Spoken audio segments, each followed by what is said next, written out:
याद करिए गुलामी के कालखंड के दौरान जब ये देश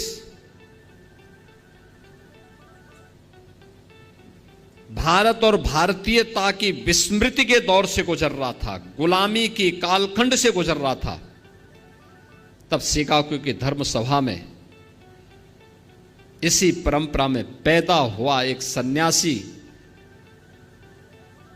दुनिया के सभी धर्म गुरुओं के सामने इस बात का उद्घोष करता है कि मैं भारत की उस परंपरा से आया हूं जिसने सदैव मानवता के कल्याण का मार्ग प्रशस्त किया, और जो दुनिया के सामने इस बात की उद्घोषणा भी करता है कि मुझे गर्व है कि मैं हिंदू हूं। तो स्वामी विवेकानंद, याद करिए,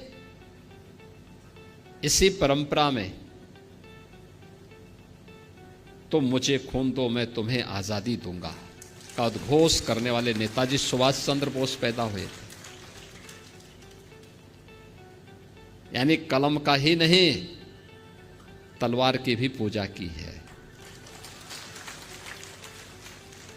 और दोनों के समन्वय से ही समाज और राष्ट्र की व्यवस्था चलती है।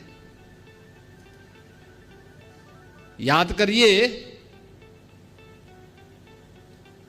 स्वतंत्र भारत में भारत का संविधान कैसे बनना चाहिए,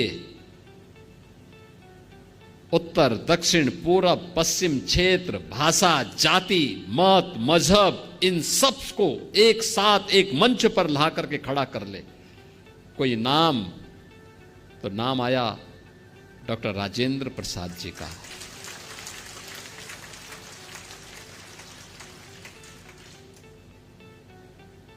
डॉक्टर राजेंद्र प्रसाद जी का। स्वतंत्र भारत में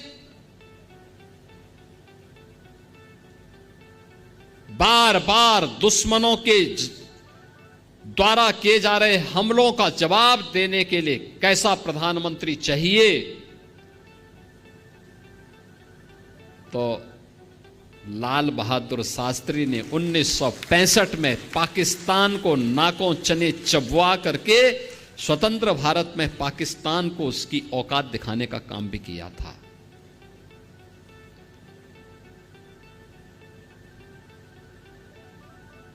कौन कहता है कि कायस्थ समाज केवल अपने कारोबार तक ही सीमित है, केवल कलम तक ही सीमित है। 1975 में जब लोकतंत्र का गला घोंटने का काम किया था, तब जयप्रकाश नारायण जी आगे आए थे, क्रांति का संघनाद उन्होंने किया था। और जब लोग ये बोलते थे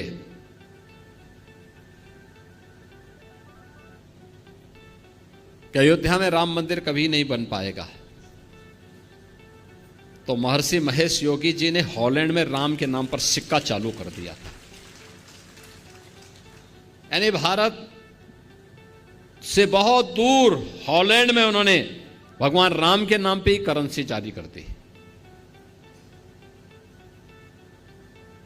यानी एक ऐसी परंपरा, अगर आप हिंदी साहित्य में जाएंगे, उपन्यास की एक विशिष्ट शैली जो भारत की उस समय की ग्रामीण पृष्ठभूमि को प्रस्तुत करता है। मुंशी प्रेमचंद इसी गोरखपुर की धरती पर उन्होंने अपना उपन्यास यहां रचने का काम किया था।